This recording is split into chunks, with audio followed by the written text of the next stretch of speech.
tomboko lahy sy tomboko vavy. Tany vary io novidiny mamanay io, karaha manjaitsany mamanay ro novidianany an'io tamin'ny 1938. Anefa sy teo arina misy ny tompony seho manana ny tany, ka dia manao asoava aminareo fitondra fanjakana indrindra fanao liben'ny repiblika mba hitodika aty aminay madinika. Izao dia miseho tompony reo, nefa izahay tsy manaiky. Ary reo mpivity reo mihitsy no misiriziry amin'io, nefa tsy anazy io fa anay.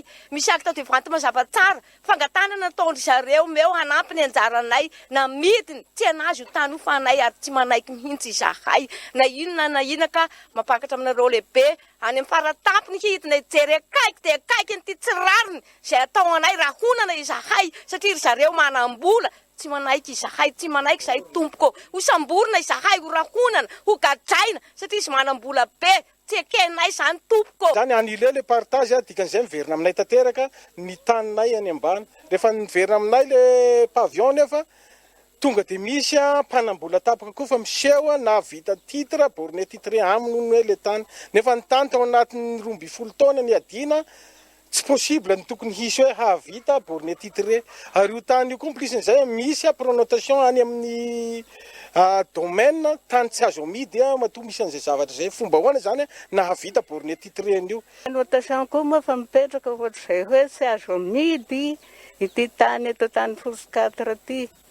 Dia nefa mbola nisy ny varitra. Dia agnay aho agnatin'ny vila mahafinaritra.